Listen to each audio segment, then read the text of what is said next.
Indonesia bisa hebat dan kuat kalau desa itu betul-betul dibangun dengan cara yang benar. Kalau bisa itu 1000 desa di Indonesia seperti itu ya. Hanya satu, kita masih kekurangan manusia yang berkualitas yang mau tinggal di desa dan membangun desa itu dengan cara yang benar. Itu kuncinya di situ.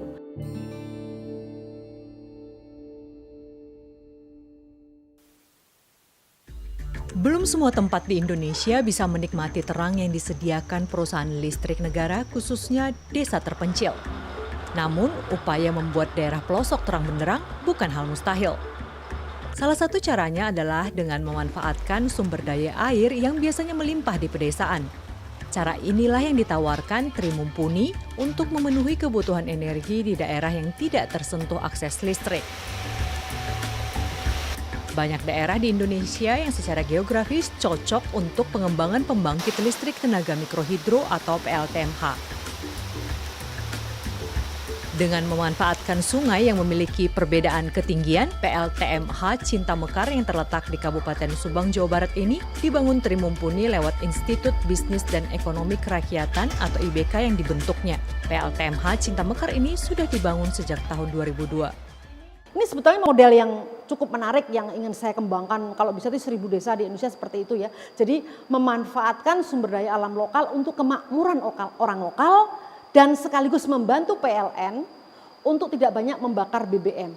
Karena ini energi bersih ada di lokasi di mana penduduk itu tinggal. Ide dasarnya selain memenuhi kebutuhan warga, sisa kelebihan produksi listrik bisa juga dijual ke PLN.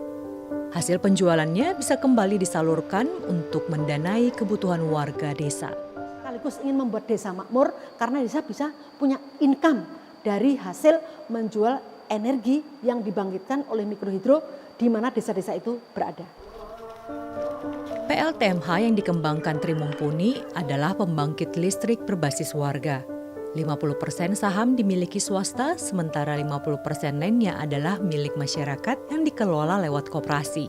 Selain sebagai sarana simpan pinjam, koperasi juga menyediakan beasiswa dan subsidi kesehatan.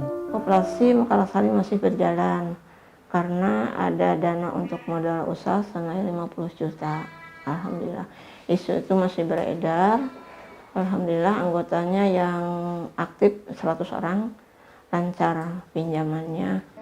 Upaya untuk menerangi desa-desa terpencil ini dilakoni Tri Mumpuni bersama sang suami, Iskandar Budi Saroso. Selama 30 tahun terakhir, mereka telah sukses menyediakan listrik untuk lebih dari 60 desa terpencil. Keduanya sepakat, desa adalah kunci jika ingin pembangunan berhasil. Jadi Indonesia bisa hebat dan kuat kalau desa itu betul-betul dibangun dengan cara yang benar. Desa itu punya sumber daya alam, ya. Desa itu punya semuanya. Hanya satu, kita masih kekurangan manusia yang berkualitas yang mau tinggal di desa dan membangun desa itu dengan cara yang benar. Itu kuncinya di situ. Dan pendidikan yang kita berikan buat orang-orang desa itu sebetulnya selama ini hanya memisahkan anak-anak itu untuk meninggalkan desanya. Karena desa nggak menjanjikan apa-apa. Bahkan mereka mendatangkan investor untuk mengambil sumber daya di desa dengan cara yang tidak benar. Kerja investor ini yang dia membawa uang, dia punya teknologi, dia punya manajemen yang bagus, tapi ternyata dia hanya perlu resources saja. Dia nggak melibatkan masyarakatnya. Disinilah muncul kemiskinan. Sebenarnya kemiskinan itu simptom. Yang terjadi sebetulnya akar masalah dari kemiskinan itu adalah masyarakat dipisahkan dari sumber daya lokal di mana mereka ada. Lulusan Institut Pertanian Bogor itu sejak tahun 90-an keluar masuk pedesaan untuk mengembangkan mikrohidro. Kontribusinya menerangi daerah terpencil di Indonesia membuatnya dikenal dan mendapat ragam penghargaan internasional.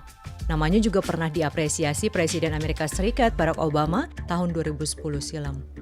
And we've got social entrepreneurs like Tri Mumpuni, who has helped rural communities in Indonesia harness the electricity. Kaget saya waktu dia menyebut gitu, tapi ya kaget di ruangan itu kok tiba-tiba dia menyebut sebuah contoh konkret Tri Mumpuni dari Indonesia yang membangun mikrohidro. Kemudian dia loncat dari panggung dan Obama nanya, dari Indonesia ya? Gitu, dari Jakarta gitu. Dengan bahasa Indonesia gitu. Mungkin dia, aku juga agak shock juga kok tiba-tiba dia udah so akrab banget gitu loh. Mungkin karena dia ngeliat saya pakai batik, terus juga ya dia mungkin kan punya relasi yang sangat kuat dengan Indonesia ya. Lewat sehelai kain, Indonesia bisa dikenal. Namun kain dari pelosok Sumba, Nusa Tenggara Timur ini bisa lebih maksimal dikembangkan kaum ibu sejak mikrohidro tersedia. Sebelum ada listrik, warga habiskan waktu 7 jam untuk mengangkat air bersih. Setelah PLTMH dibangun tahun 2011, warga tak hanya menikmati penerangan, listrik juga bisa digunakan untuk menyedot air. Berkat jasanya, Mumpuni kerap dijuluki sebagai perempuan listrik. Meski begitu, ia tak puas diri karena selama 30 tahun berkecimpung di dunia socialpreneur, perubahan yang ia inginkan masih terbilang jauh. Waktu saya hanya berkunjung saja misalnya ke NTT, terus kemudian saya datang ke desa-desa, tiba-tiba klik melihat anak kecil, loh perasaan saya 30 tahun yang lalu datang ke NTT itu mengerjakan hal yang sama, ngasih air bersih ya buat keluarga sehingga si ibu-ibu nggak tersiksa naik turun kondisi yang sangat steep gitu, terus juga anak kecilnya juga tidak melakukan hal itu. Ternyata masih ada juga daerah-daerah yang masih banyak justru yang saya lihat itu persis waktu saya datang 30 tahun yang lalu.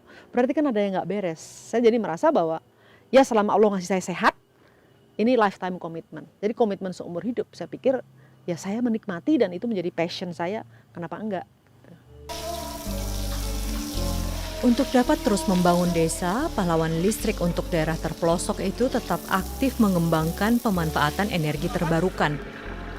Selain air, potensi sumber energi lain yang bisa dikembangkan di pedesaan adalah biogas. Harapannya, desa tak lagi tertinggal atau malah ditinggalkan warga mudanya, sebab desa juga punya potensi untuk bisa maju jika bisa mandiri secara energi.